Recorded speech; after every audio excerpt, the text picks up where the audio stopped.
Hi, I'm John Matthews, veteran law enforcement officer, winery owner, and your host for the podcast version of True Crime and Wine. And I'm pleased that you've joined us for this very unique podcast where we feature the fascinating world of serial killers while we enjoy award-winning wine. So why serial killers and wine? Well, the answer is really simple. I'm the only winemaker in the world that's ever captured a serial killer. And no, I didn't use wine. So this is real true crime and real wine. Each episode, myself and Brandy Diamond, the popular podcast host of Texas Wine and True Crime, which you can also hear on all of our podcast platforms, Spotify, Apple, YouTube, and iHeartRadio. Together, we take you on a journey profiling some of the world's most unique serial killer cases while enjoying our favorite wines.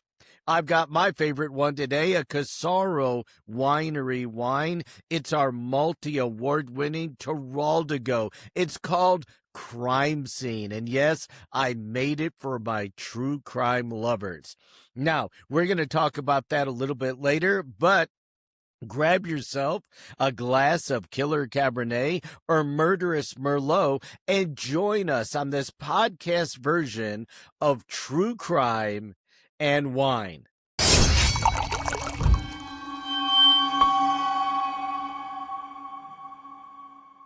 In this episode, we're going to take you on a journey profiling the life and crimes of Herbert Mullin.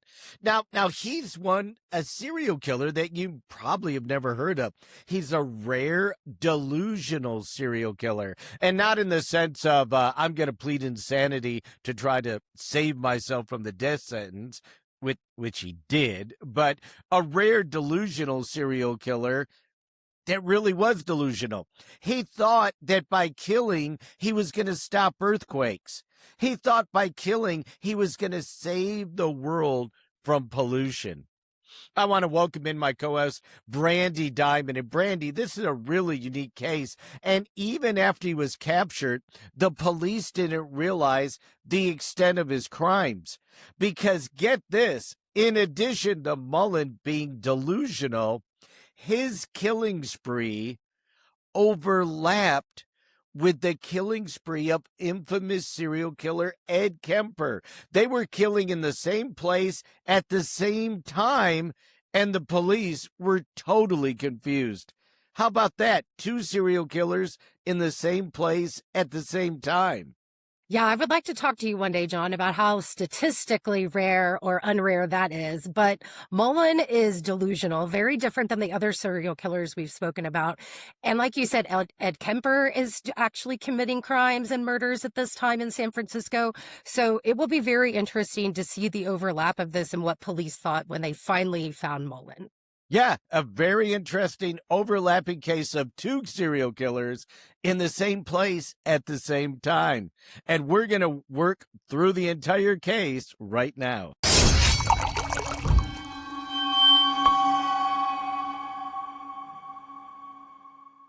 All right, John. So we are talking about Herbert Mullin today, born on April 18th, 1947 in Salinas, California. Died August 18th, 2022. So not that long ago, just a few years ago in Stockton, California. Now, I thought it was really interesting because we talked about the fact that he was committing murders at the same time Ed Kemper was in the same area. We have total of 13 murdered people by this guy in California from October 72 to February of 73. That's a lot. That's a lot. 13 in a short people. Period. I mean, yeah. So I'm trying to put in my mind, how long are we how long has this guy been going? How many victims do we have? And he claimed that his killings prevented earthquakes through human sacrifice driven by schizophrenic delusions. And I do find it very interesting, John, that he was born on the anniversary of the 1906 San Francisco earthquake. Yeah, and I think that was a trigger that really started it all. And I don't know who put it in his head. Obviously, he didn't know that, but somebody put it in his head. And I think with his mental health issues, that was something that really drove the anniversary of the San Francisco earthquake, drove his entire life and drove his delusions. And so as he got older and as the delusions got worse, he really thought, if I kill people, then maybe it'll stop earthquakes.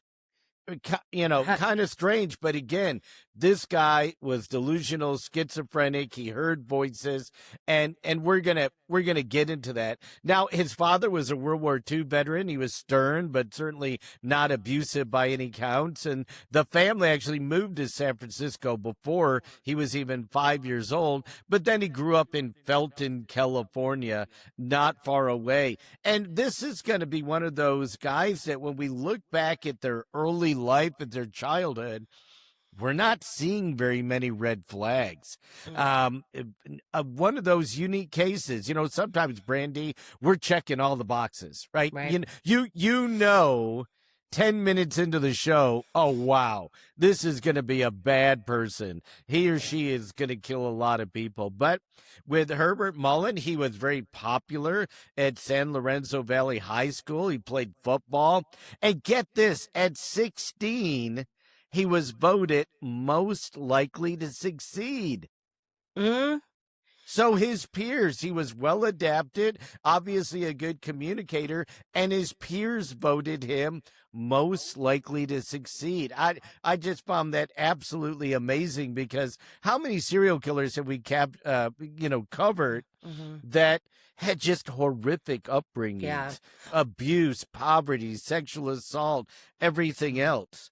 Well, and not only that, they were kind of rejected by their peers, typically, is what we've seen, right? Isolated, not socialized. But Mullen started showing paranoid schizophrenic symptoms in his teens. And I find this interesting because I think when, children, adolescents, when they're kind of growing up into those really important years, they start doing things that maybe some people think are just behavioral issues, right? Or maybe they think they're just being rebellious. But his best friend, Dean Richardson's death in 1965 in a car accident really triggered those obsessions with reincarnation, built shrines, he starts to withdraw from society. So we are starting to see some of these changes in him in his teen years. Yeah, his delusions do start. He starts seeing those, and I think they gradually get worse. But how many times have we seen that? A precipitating stressor, or what we call a triggering event. And here you see it, his best friend killed in a car accident, and then all of a sudden, he really takes a turn and starts going downhill. And you can see that. I mean, if you've had teenagers, that's a very fragile time in their life. And when they experience something really traumatic, like the death of a close friend, we can see issues start to appear. So he ends up getting out of high school. Now he's graduating. Graduates, graduates, goes into college, earns an associate's degree in civil highway technology from Cabrillo College in 1967. Experimented with some drugs, LSD, a little marijuana, exasperates the mental issues, right? So we have undiagnosed schizophrenic, undiagnosed delusional, things that are happening. And so now he's using drugs. Thoughts on that? And isn't that kind of the chicken or the egg? Yep. The way that I usually see this is these individuals know something's wrong, right? And they're experimenting with drugs in a way that they end up saying, maybe I can self-medicate. And I've seen this over and over and over again. So you've got on one side, they're a little bit delusional. They're hearing these voices. They know they're not normal. Maybe the stressors of the death of his friend. He's obviously still able to function, earning an associate's degree, right? In just 2 years later. But you've got a dual track there. The drug use, and is that really hurting some of the mental health issues that he's having, or is it the mental health issues and he's trying to self-treat? Yeah. And you see this just getting worse. 65, 67, by 69, he's only 22, but he's committed to Mendocino State Hospital and diagnosed as a paranoid schizophrenic. And so he's getting worse. He's getting worse. He starts to blame drugs in his life for some of his failures. But then he got a tattoo that said legalize acid. Yeah. So he's really conflicted at this point. So from his teen years with the death of his friend, he's trying to fight through it. He's getting involved in drugs, but he also realizes things aren't right. I'm hearing voices, and now he's trying to treat that with some of his drug use. Yeah, and I almost wonder, like, well, I mean, at least we're talking about someone who has now been put into a facility, been actually diagnosed with a condition. So, we're going to talk about this, but I do wonder, was he ever properly medicated? Was he ever, how did he feel about his own mental issues and using the drugs?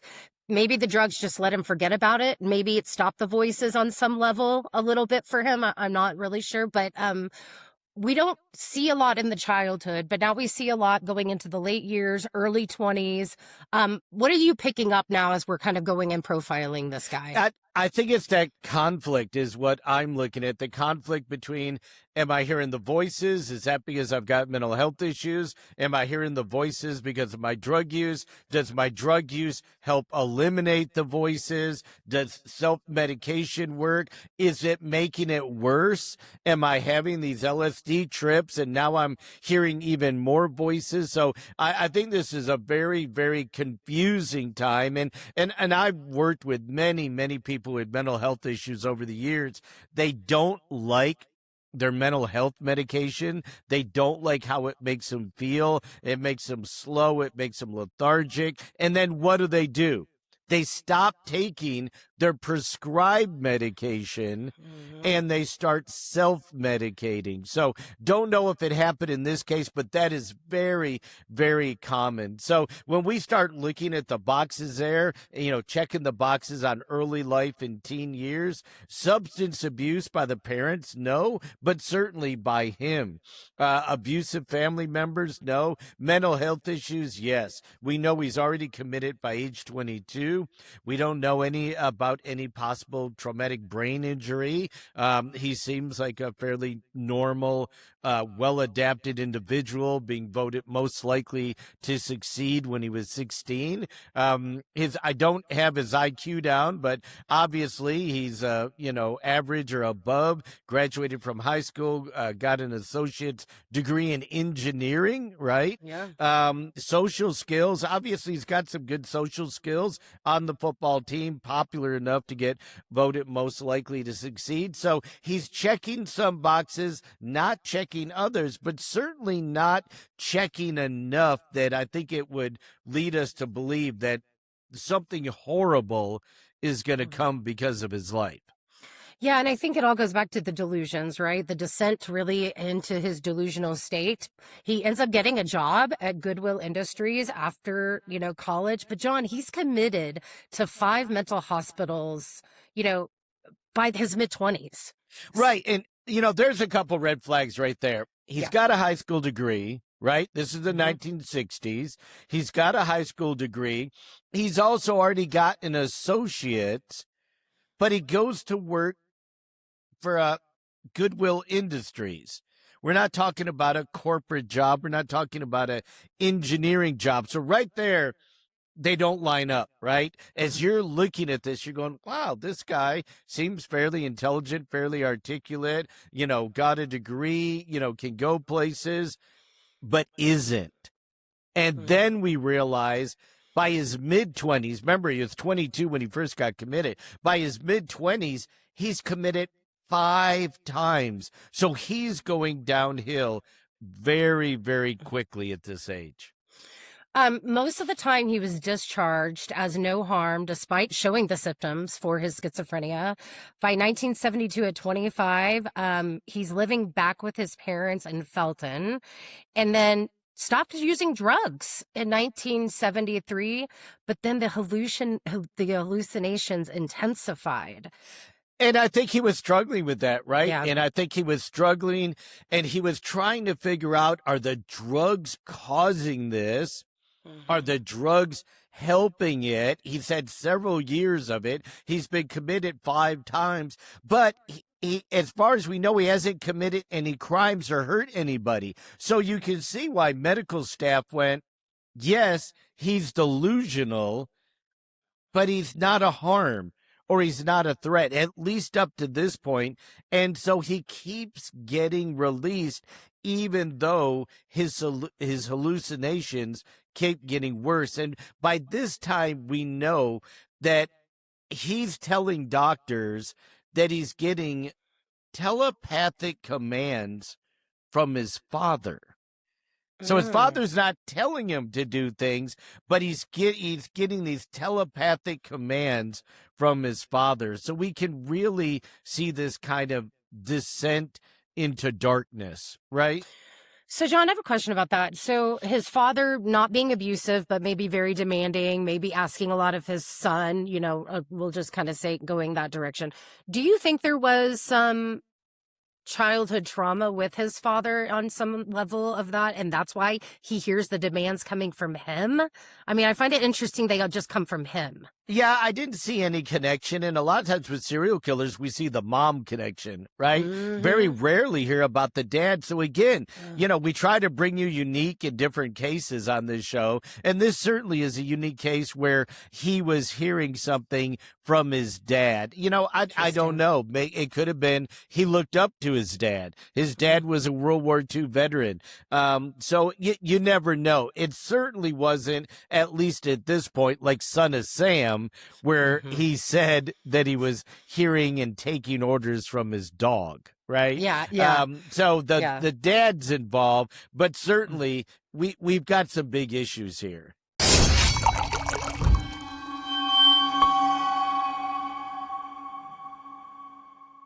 So the delusions again continue. He had stopped the drug use, so he becomes obsessed with birth date, earthquake, Vietnam War deaths, prevented disasters like the earthquakes, but needed replacements as the war ended.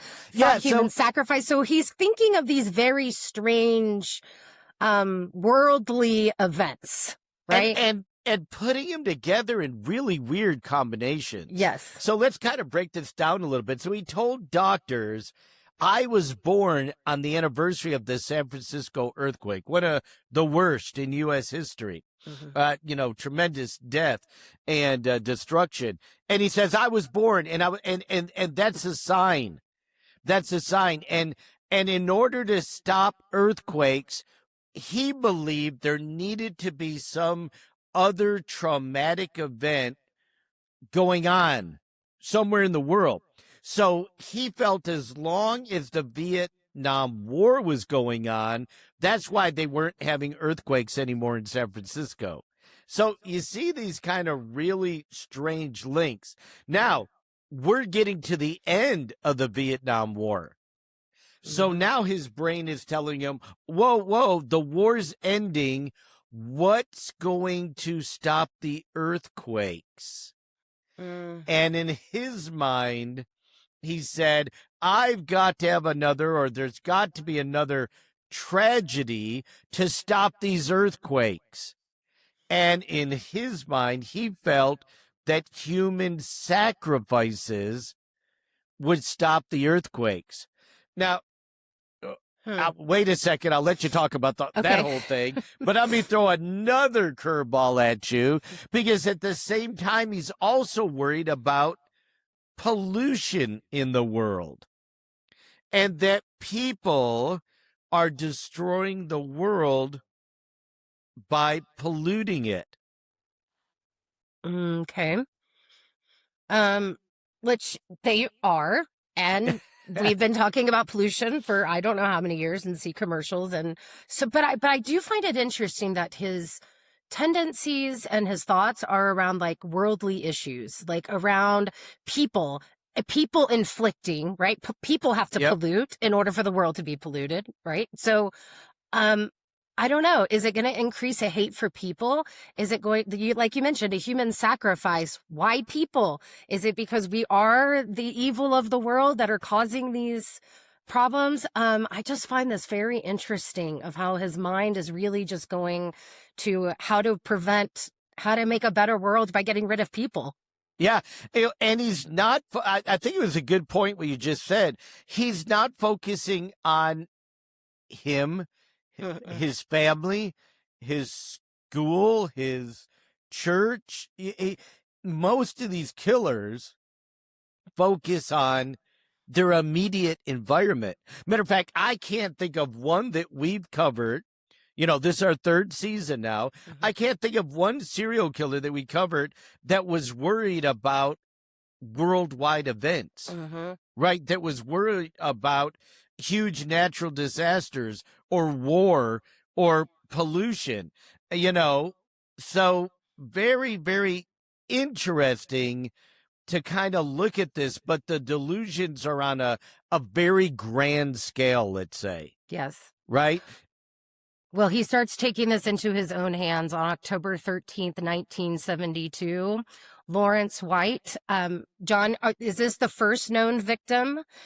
Do we believe there were any others, or do we think this is the earliest? I think this is the earliest and everything. And just to kind of close up that where his mind is at this point, because we do have a couple other things that are coming into play. Remember, they kept releasing him and saying that he wasn't a harm? Well, you can see that because he hadn't harmed anybody. He hadn't harmed himself. So the police at this point, when they're involved with him at all, just consider him a drug addict. He's not a harm. The hospitals are telling him he's not a harm, and the doctors. And it was also during this time that in California, the governor, then Reagan, started closing a lot of these mental health institutions. So now you've got somebody that has been committed 5 times up to this point, but he's got nowhere to go. He's got nowhere to go to get treatment now. So this is where we start seeing that nexus of his personal life, current events, world events really coming together. Yeah. You see it started with the death of his friend years earlier, and you see this delusions based on big worldwide events. He keeps getting sent back into these mental institutions, but when the mental institutions close, what does he do? He no longer has those legal drugs to keep him calm, and so he's starting to kind of lose it here. And the first victim is Lawrence White. And I think one of the interesting things when we start going through the victims, Brandy, is there's no pattern. No pattern whatsoever. We're not talking Son of Sam, delusional, going for couples, lovers in New York. I mean, very, very much a pattern, really showing that he wasn't delusional at all. In Herbert Mullin, in his case, these victims are very randomized. And the first one was a white male, 55. He was a vagrant, just a homeless person. And Mullin beat him in the head with a baseball bat. But it wasn't a random attack he just saw a homeless guy and beat him and killed him. Mullin actually parked his car, put up the hood, like he was having car trouble, and waited till Lawrence White walked up. He waited till this homeless guy walked up to him, and White said, "Hey, I'll help you fix your car if you give me a ride." Mullin said, "Okay." And when White started to help him fix the car, he beat him to death with a baseball bat, and then drug his body into the woods where they found it the next day. You know, I do find it interesting that he lured. That's luring in a way, Yeah. right? Yep. You're setting No. it up. And so to me, that's a little organized in the mind of, strategically trying to lure a victim. But I get a baseball bat, like you just want to beat someone to death. So this first one throws me off a little bit. You can see these delusions, I think, right? Right. Because, on one side, you've got organized behavior, Mhm. pulling the car over and pretending it's broke. It's not. Mhm. Carrying a baseball bat with you, believing that human sacrifice is going to stop earthquakes, and then beating him to death. But get this, later on he claimed that Lawrence White, the guy he murdered, looked like Jonah from the Bible, and that Lawrence White sent him a telepathic message that said, quote, "Hey man, pick me up and throw me over the boat. Kill me so others will be saved." Oh my God, John, this guy's ill. Like, this is a fully mental breakdown of all rationalities, in my opinion. Jonah from the Bible. This is just so far, and that he told him to do this to him, and just very interesting. Yeah, he Very asked for it. interesting. He basically said the guy asked for it. I wouldn't have Wow. done it, but he looked like Jonah, and he used words like Jonah. Pick me up and throw me over the boat. Please kill me to save others. So again, in his mind, this is where Herbert Mullin is in October of 1972. John, 11 days later, we have another victim, Mary Guilfoyle, October 24th, 1972. Mullin decided this is the time to commit my second murder, to basically test the hypothesis that he was being commanded by the voice of his father to, again, make that sacrifice and stop the environment from being polluted. Right. He's got these two things, these two issues in his head. I can stop earthquakes and I can stop the environment from being polluted if I just kill people. Brandy, this is amazing because he's testing a hypothesis here. He's actually conducting a test by killing a person. So he picks up Mary Guilfoyle, a Cabrillo College student, which that's where he went to school, and offered her a ride. While they were driving, he just reached over and stabbed her in the chest. But then he stopped and he disemboweled her to examine her organs to determine if his theory on environmental pollution was correct. So he cut her open looking for pollution to try to prove, oh, yes, there is a link here. People are polluting the world, and if I kill people, I can stop the world from being polluted. They didn't find her body till February of 1973, months after the homicide. Well, I would comment on this, John, but like you said, we don't need to get in the minds or try to get into the minds of these people because we'll never understand how you disembowel her to examine whether or not that's going to stop. Only he can probably understand what that means and why.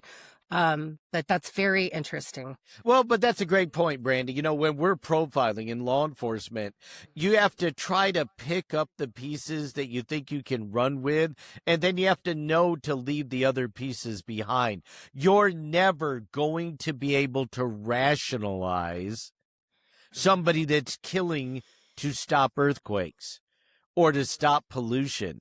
And so you got to kind of discount that and stick to the facts and stick to the crime scene and stick to the evidence. And let me tell you, as we start profiling that, we've got 2 murders in the books now.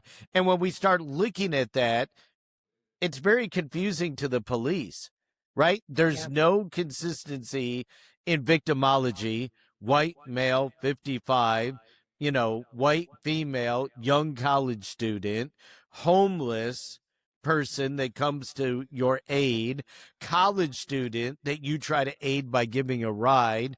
Weapons are different, a baseball bat, stabbing through the heart, right? Right. Post-mortem mutilation to look for pollution, right? So Right.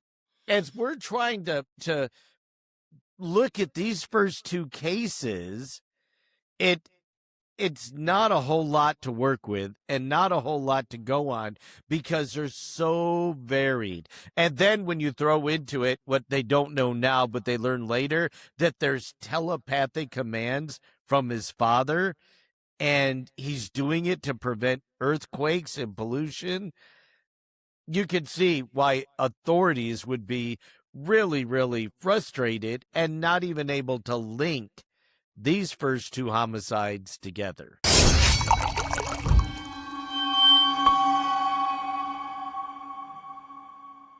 On each episode of True Crime and Wine, it wouldn't be True Crime and Wine without both, we feature one of our Casaro Winery branded wines.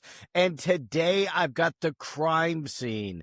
It is a dry red Teraldigo, and it's almost garnet colored grapes and some earthy notes and flavors that pop out like blackberries and cherries and plums. And this medium bodied fruit usually has low tannins, and it pairs magnificently with like spaghetti carbonara, complementing the bacon and the peppery notes. So why don't you try some of our Teraldigo, our crime scene wine branded just for our true crime lovers? You can find it all at CasaroWines.com. CASSARO, CasaroWines.com. Salute.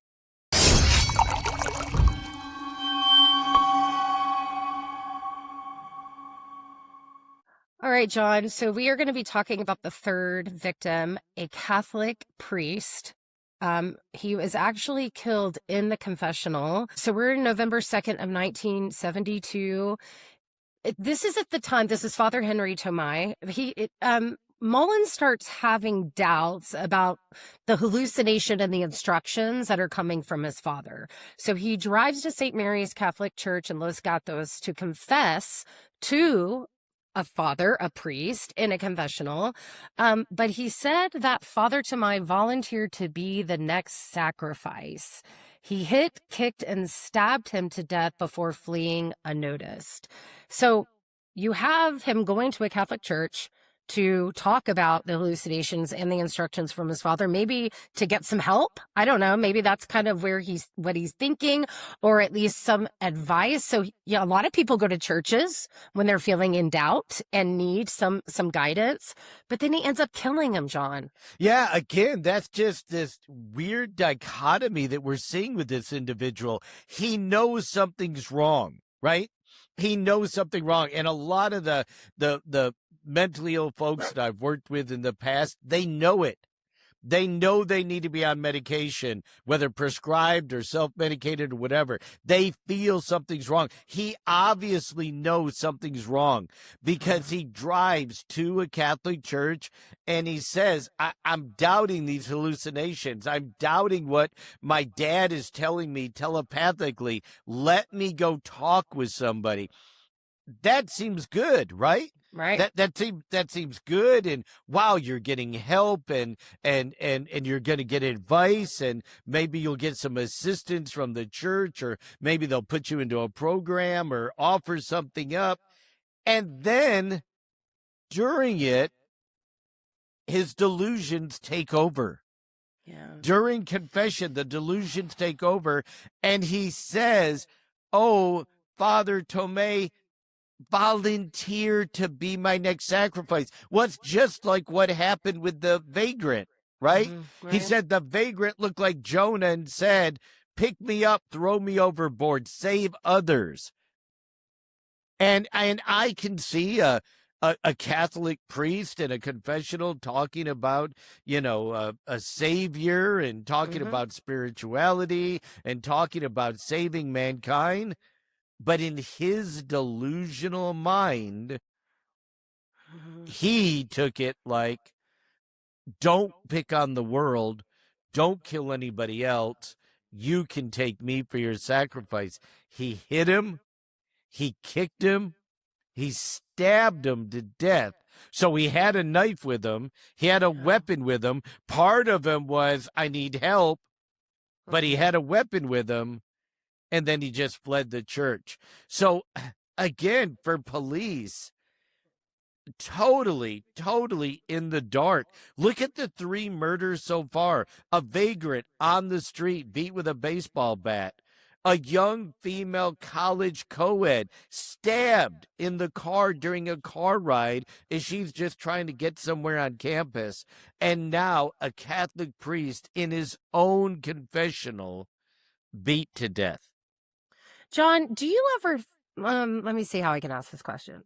So I think there are serial killers we've covered and future ones we will cover that loved murder, right? There was something they needed to satisfy their need to commit these crimes. Yep. Do you think this is a serial killer by happenstance? Do you think the delusions and what he's doing is something he really wants to do? Or do you think this is something that is being caused by mental illness and it just happens to be murder? Yeah, I certainly don't see any indication that he loves it, right? I Okay. don't see any indication like we see with other serial killers that they need to kill, that they want to kill, that they enjoy killing. Maybe they're projecting someone they don't like into the person that they're killing, that they're seeking out the victims. I seen this, especially this last one. He's conflicted. He's going to church for help. He's going to confess his sins. He's going to ask for advice. But the delusions, the voices take over. The voices say, wait a minute, you don't need advice from this guy. He's volunteering to be the next sacrifice.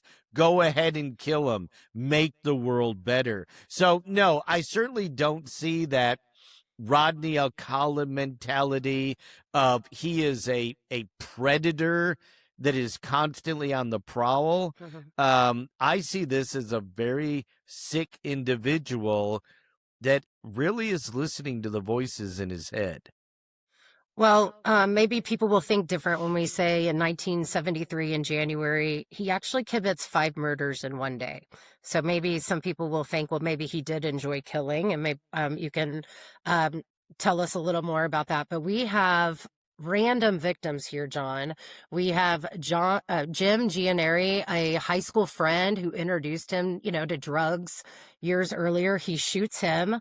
Joan Gianari just happened to be at home.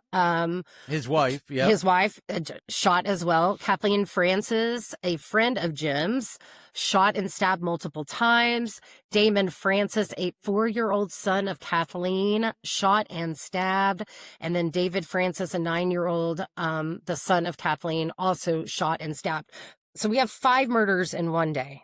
Yeah, let me kind of unpack this for you a little bit because it's very interesting. So Mullin is thinking back on his life. And remember how I said he was tornated? Or is it delusions before the LSD and the drugs?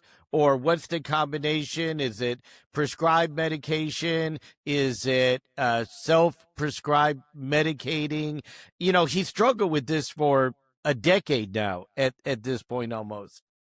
So he starts thinking, he goes, that Jim Gianera, that kid from high school, he's the first one that gave me marijuana.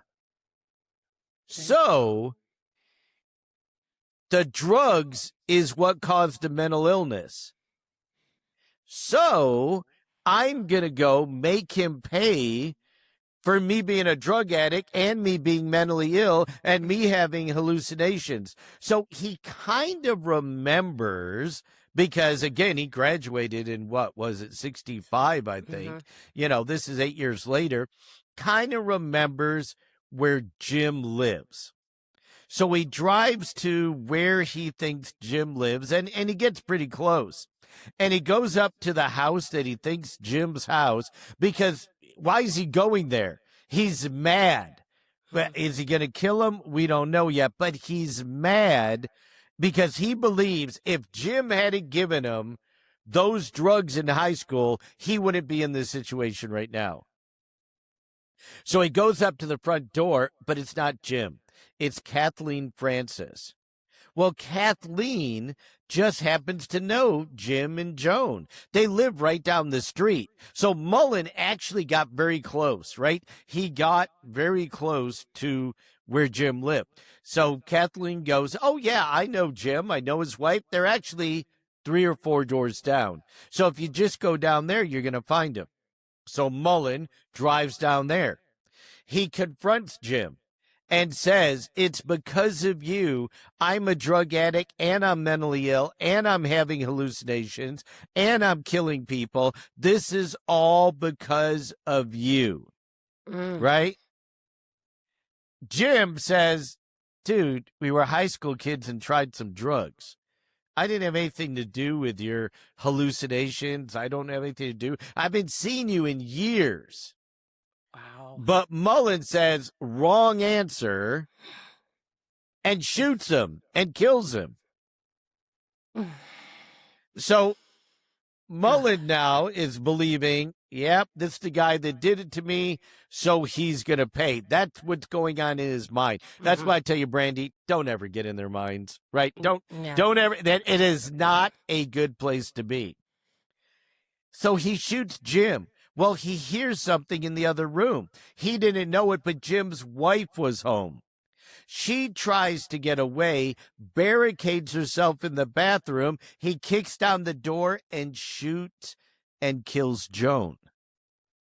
Okay. So now he's got 2 victims that he killed for whatever reason. And again, we may never know, never figure it out. It could simply be in his sick head. He goes back to Kathleen Francis's house. You know, the lady he originally went to when he was looking for Jim. He has no relationship with her at all. Has no idea, never met her before a few minutes earlier. Goes in there and shoots her and stabs her multiple times. He then also shoots and stabs her 4-year-old son, Damon, and her 9-year-old son, David. This is 5 murders within minutes, all because he blamed his hallucinations, his mental health problems, and his drug use on an old high school friend.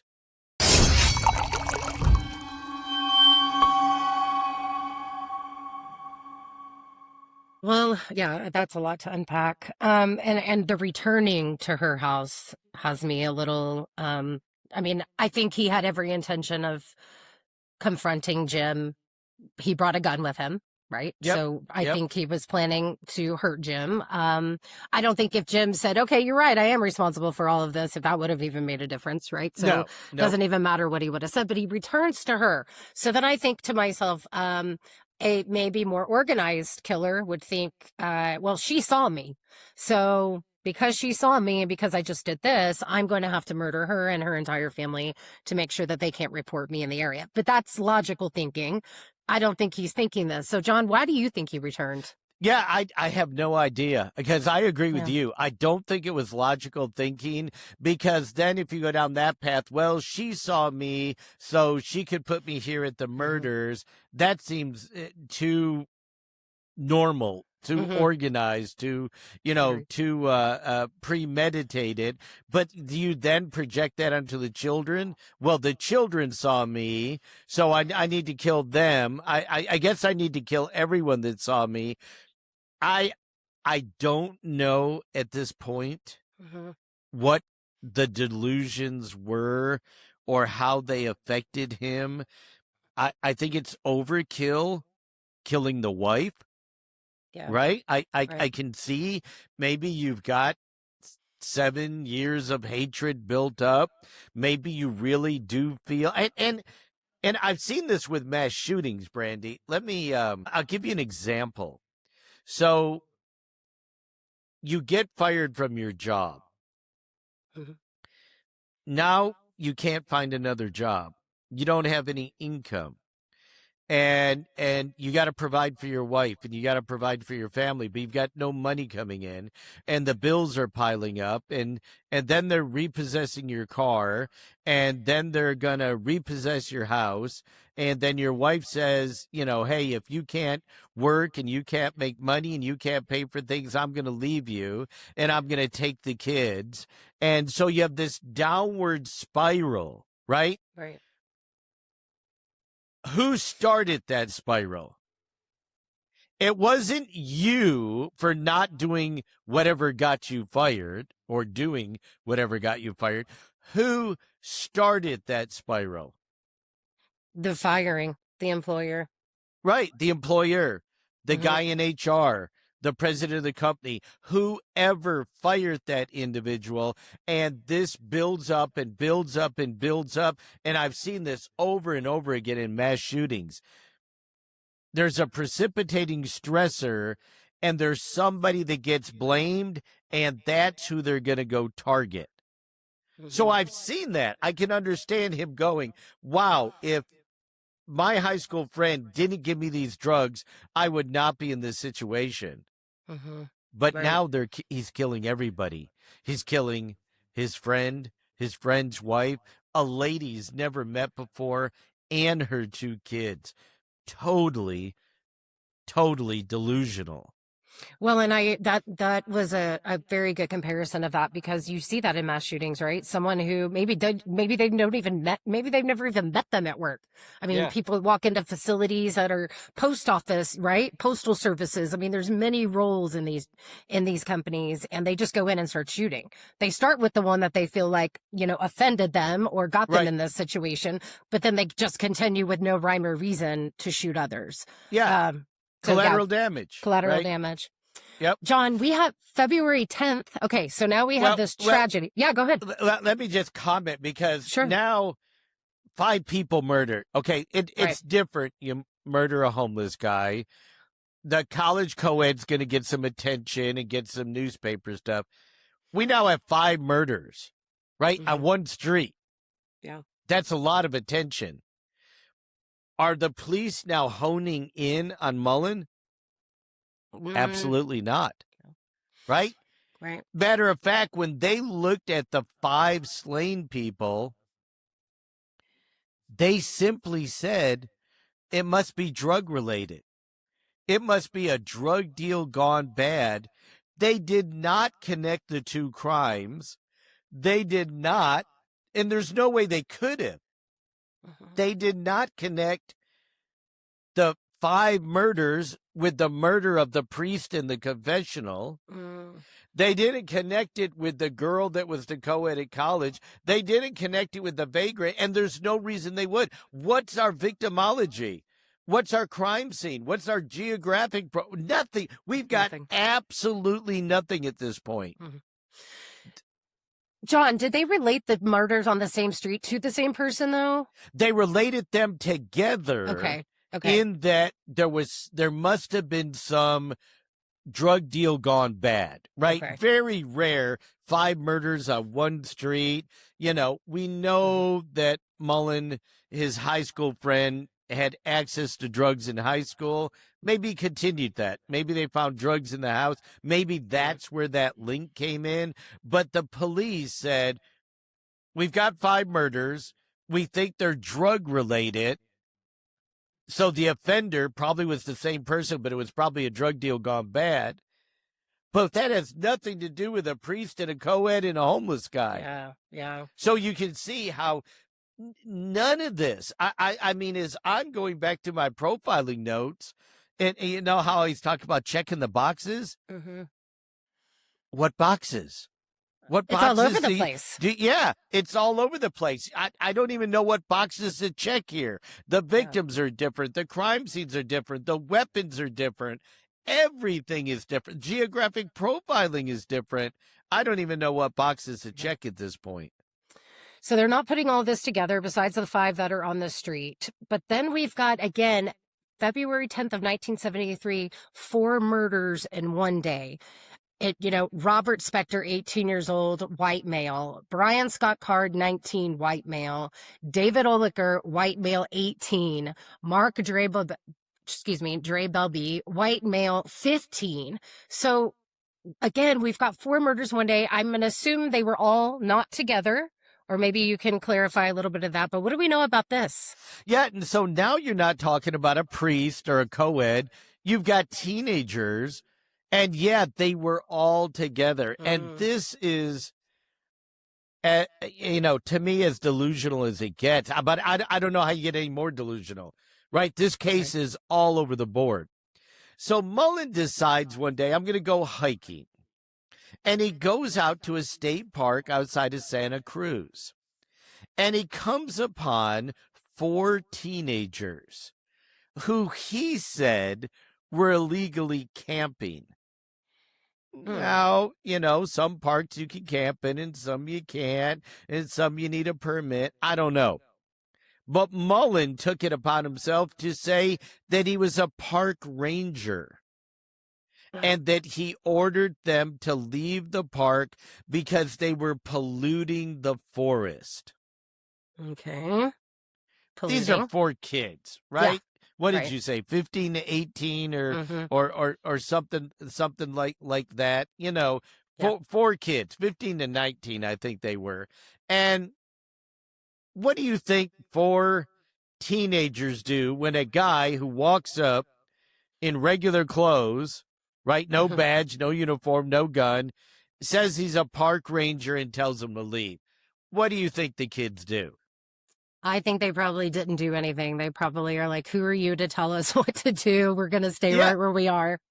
Laughed at him, maybe made fun of him, refused to leave, went back to doing what they were doing. That to me is a very normal reaction for teenagers, right? Yes. With all the kids I've had teenagers around for years and decades, and that is a very normal reaction. And I can see the kids doing that, right? I can see these 18 and 19-year-old kids just get away from us, man. You're nobody. We don't care about you. Yeah. Well, Mullin, there's 4 of them too, right? 4 of them. So they didn't feel like they wouldn't be able to take them, or if there was this guy. So they're probably just like, let's just ignore him, or and continue with what we're doing, and he'll just probably go away. Yep, and he did go away until the next day. He returned with a .22 caliber pistol, went into their tent, and shot all 4 of them in the head. When he finished, he took the .22 caliber rifle that they had and $20 and left. Okay, so now you have him taking things, a gun, money, but then he leaves and he's still thinking about the incident, grabs a gun, returns the next day. So what does that tell you as a profiling? Is this more organized? Why doesn't he just forget about it? The delusions come and go, right? It's the conflict with the delusions. Why did he kill them? Because they were illegally camping. What does illegally camping do? That adds to pollution. They're polluting the forest. Okay, John. So talking about these 4 young men that he murdered, did he think he was doing something good here? Yeah, I almost see Brandy like a hero complex coming out now for the first time. Certainly he's not a hero by killing a Catholic priest in a confessional, and not a hero by stabbing a co-ed in the heart, and not a hero by murdering 5 people, including 2 children. But again, these delusions of, I'm killing people for the better good. I'm killing people to stop them from polluting. And I see really in this case, it kind of like all coming together. He told them to leave. They didn't leave. I think it probably built up in him overnight, built up. I should have done something. They're polluting the park. They're going to ruin the park. I'm going to go back and do something. He brings a gun and he kills four innocent teenagers. So I almost see a hero type complex now arising in he thinks I'm stopping earthquakes, I'm making the world better, I'm stopping pollution, and that's why he's killing.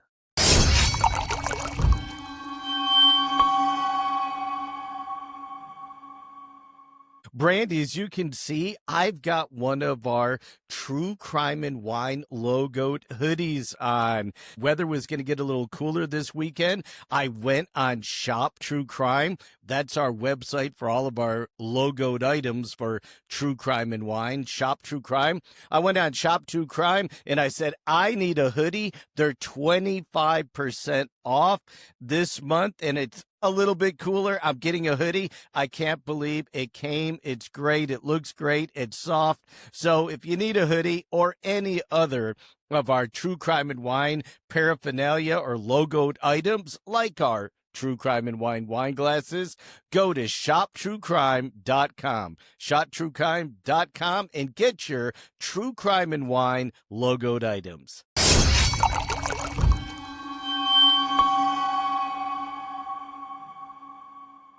So what do police know or think about this one, John? Finding these four boys. Well, again, this is big news. 4 murders at one time in the state park. This is as big a news as the 5 murders that were of his friend and the other family. So there is a ton going on in law enforcement, but none of it is related. None of these crimes are related. And like we're going to talk about in just a minute here, and like we teased in the beginning, at the same time as you have these very random murders going on, you also have the killing of co-eds going on in the same area, but by a different serial killer. Ed Kemper is actually hunting and killing at the same time Herbert Mullin is killing, and the cops are getting it all confused. They don't know who they're dealing with or what kind of murderer they're dealing with. And Mullin, as we've said, has no pattern whatsoever. Yeah, I can see how the police would feel a little all over the place with the victims of both of these guys. But we have a final victim, John, Fred Abbey Perez. He's a male, Hispanic male, 72 years old, a retired prize fighter. So Mullin was driving a station wagon around and noticed Perez working in his garden. He sees him, makes a U-turn, stops across the street, gets out of the car, places the rifle over the hood of the car, and shoots Perez one time in the heart. Gets back in the car and just drives away. Yeah, as simple as that. I mean, he sees this poor man working in the garden, and for whatever reason, decides to stop and kill him. And he used the gun he took from those teenagers. That, he had the 22 pistol that he killed some of the other people with, his friend and the other family, and that was in the car. But the 22 rifle that he took from the teenagers, he simply got out, stopped the car, placed it over the hood, and shot this poor guy right through the heart, killing him as he worked in his garden. Again, this was an opportunistic crime, certainly something not planned at all. And was he in the middle of a delusion? Did he see this guy and for whatever reason think, oh, if I kill him, things are going to be better. I'm going to stop pollution. I'm going to stop earthquakes. But his downfall kind of came. He did this all of his murders were really in broad day, right? The killing of the vagrant was on the street, in the middle of the street. He did pick up the co-ed and killer in his car, so maybe there wouldn't be a lot of witnesses, but it wasn't like Kemper was doing. The murder of Father Tomei in the confessional was certainly in a very public place, and he could have been seen. We know the 5 murders in one day. He didn't try to cover them up at all. The 4 murders in the tent. So he's seeing or hearing these delusions and acting upon them. Well, in this case, a neighbor who lived across from Perez saw the whole thing. He witnessed the murder. He wrote down Mullin's license plate and a description of the vehicle and immediately called police and said, I just saw a murder happen right out front. Get people here. But I know I saw the guy who did it. I saw the car and I wrote down his license plate. Wow. Police put a description out immediately. And a patrol officer who was just cruising in the area saw Mullin, pulled him over, and arrested him. And he said Mullin was just quiet and docile. Yeah. No big deal.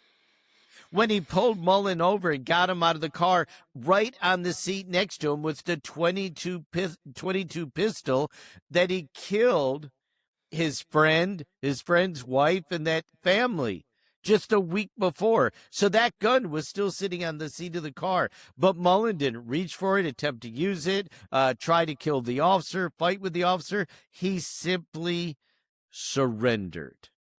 Well, and that also makes me think of, did he believe, did he really believe what he was doing was good?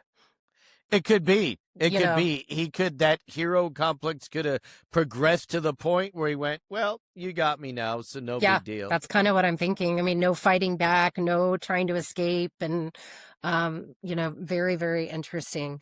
At least 2 weapons right there. He had the rifle that he shot Perez with and the pistol he shot the other people with. So he could have done something.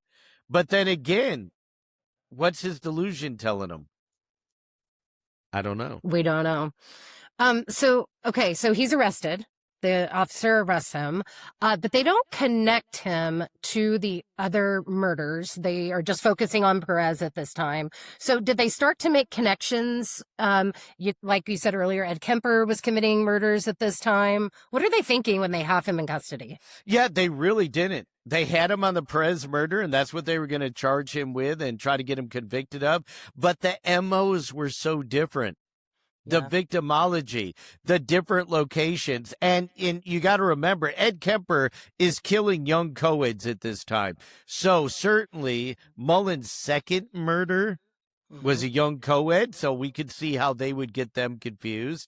Maybe the vagrant on the street. Yeah, okay, maybe Kemper came upon him in an unusual circumstance and killed him, but that was with a baseball bat.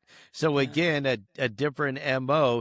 So the police really had no idea until after they captured Kemper about 8 weeks later, started tying Kemper to Kemper's murders, and then figuring out, oh my God, this guy Mullin must be the one that is doing the other murders. White and Guilfoy and Tomei, Gianera and Francis, them. He must be doing these other murders. And then, of course, the teenagers in the park. And Perez at 13 murders over 4 months. Wow. But no consistent MO. He beat some to death. He stabbed others and shot them. So that certainly separated him from Ed Kemper's murders, right? Ed Kemper was very specific.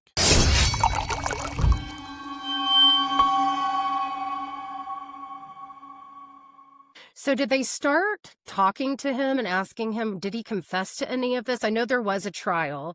Did they realize very early on that he had a mental illness? What are police kind of thinking now? Yeah, after he started talking to him, they certainly realized. They went back to look at his record. They found out that he had been institutionalized on at least 5 different occasions, that he was let go because he was not determined to be a harm or a threat to anyone.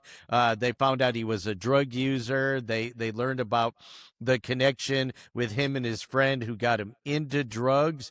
So they kind of were right on that quintuple homicide. It was drug related in a way. They charged him with 10, and he admitted to all 10. His trial, of course, focused on his sanity. And the defense said he had delusions. Well, prosecutors said, no, Mullin brought weapons to the crime scene. He set up some of these crime scenes, like staging the car. He brought weapons to the confessional. He tried covering his tracks. And so that this meant the actions were premeditated. So he was found guilty on 2 counts of first-degree murder, going after Jim Gianera, right? Because he said, I went after him because he's the one that gave me drugs, and if it wasn't for him, I would never be in this situation. But they were also able to show, because he went back to Kathleen Francis's house. Remember, he had seen her, left, killed Gianera and his wife. He went back to Kathleen's house. That was also premeditated. So he was found guilty on 2 counts of first-degree murder, 8 counts of second-degree murder that the prosecutor said, okay, we can say these were impulsive. Later, he was convicted on another count of second-degree murder for Father Tomei. So, all in all, in 73, he was convicted of the 2 first-degree, 9 second-degree murders. He got life sentences for all of the crimes. His insanity plea was rejected. And then over the course of his life, he was denied parole 8 different times. So prosecutors were able to put enough evidence in front of the jury saying, no, we agree he was delusional. We agree he was a drug user, but the circumstances of these crimes certainly show that in at least 2 cases they were premeditated, and in the 8 others, he put himself in that situation and didn't control his impulses and murdered those individuals. That's very interesting because I think it's very, we're talking about insanity pleas, right? We could probably do a whole episode on how courts view insanity pleas. It's not easy to get one, right? You have to be very mentally ill. And some... Well, you got to be able to prove that Exactly. the person did not have the capacity, Mhm. did not have the capacity to know right from wrong. Right. In this case, though, you have him going back. You have him hunting down Jim Gianera, right? He's Right. hunting him down for a reason. Whether the reason is sane or not doesn't matter. He's hunting him down for a reason. He goes back to Kathleen Francis's house. So Yes. he actually is hunting her down.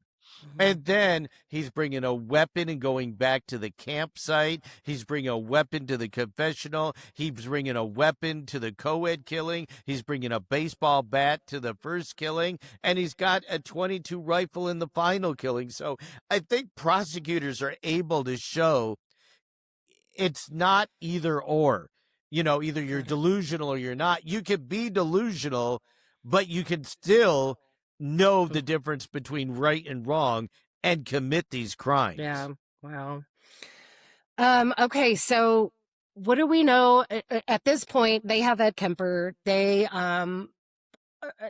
He's killing certain, co-eds. And then you have this guy. By the way, I saw a picture of this guy. His eyes just look dead, John. I mean, he looks like he is not with society. But, did they talk? Did they end up in the same prison where this was like simultaneous trials? I love when we have these serial killer interactions, right? When one serial killer is mad at another because he claimed my victim. It's not his victim, it's mine, right? Or where 2 serial killers are working at the same company at the same time, in the same... I just find this absolutely amazing. So Kemper, 8 weeks after Mullin, gets arrested. Totally different type of serial killer. We'll go into him later, but very organized, very methodical, strangled his victims, hunted co-eds night after night after night, had a very specific hunting ground, totally different than Mullin, right? Right. So now they're both in jail together and they share an adjoining cell.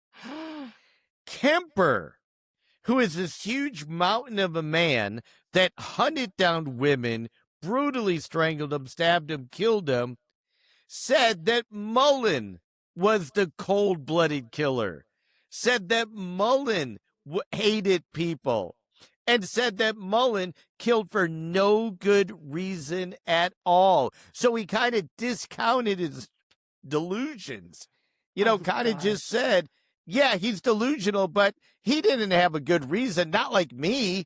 I had a good reason. He killed for no good reason at all. I just find this fascinating. Didn't Ed Kemper, wasn't he a little afraid of him too? Didn't he say like he's the crazy one? Like this guy is off his rocker a little bit, nothing like me. Yeah, at one point, he said that he was afraid of Mullin and how hateful Mullin was. But then at another point, he said, I kind of understand him because we're a kindred spirit, because we both spent time in institutions. Just fascinating. He said Mullin had a lot of pain inside, a lot of anguish, a lot of hate, and he addressed it to people he didn't even know, and he didn't dare to do anything to people he knew. So it was almost like Kemper going, well, this guy was kind of a coward. He killed people he didn't even know. Oh, my gosh. When you have one serial killer critiquing another one, absolutely amazing. What I found interesting, though, I mean, the whole case is fascinating. So Kemper would get mad because apparently Mullin liked to sing. Okay. Kemper would be trying to watch TV and Mullin would be singing loudly. Kemper threw water on Mullin to shut him up. Oh my Then, gosh. like prisoners are wont to do, Kemper somehow got a hold of some peanuts. And when Mullin shut up and was good for a while, he'd throw him some peanuts. And so Kemper said he was able to behaviorally modify Mullin and make him sing when he threw him peanuts and shut him up when he threw water on him. So I don't know. You take that from one serial killer to another, but I just find those interactions fascinating. Oh my God. Okay. Who was the is it Pavlov's? I don't know. Yeah. Is that Pavlov's it? dog. Yeah, Yep. yeah. That's kind of what that reminds me of. Fascinating, John. Okay. Well, Herbert Mullin dies at age 75 in 2022. So just a few years ago, died of just natural causes in prison. And like you mentioned earlier, he was denied parole 8 different times. Yeah, because, he kept coming up and saying, well, wait, they said I wasn't a harm earlier. I'm not a harm now. I'm on my medication. I'm institutionalized. And the parole board just didn't buy it. This is a guy that was totally delusional, that said that he could stop earthquakes and stop the world from being polluted by killing people and having human sacrifices. And that's what he did. 1 person at a time, 5 people at a time, 4 people at a time. Absolutely, absolutely ridiculous. And so, what we see here is a serial killer that ended up with 11 murder convictions, never was paroled, and spent the rest of his life behind bars.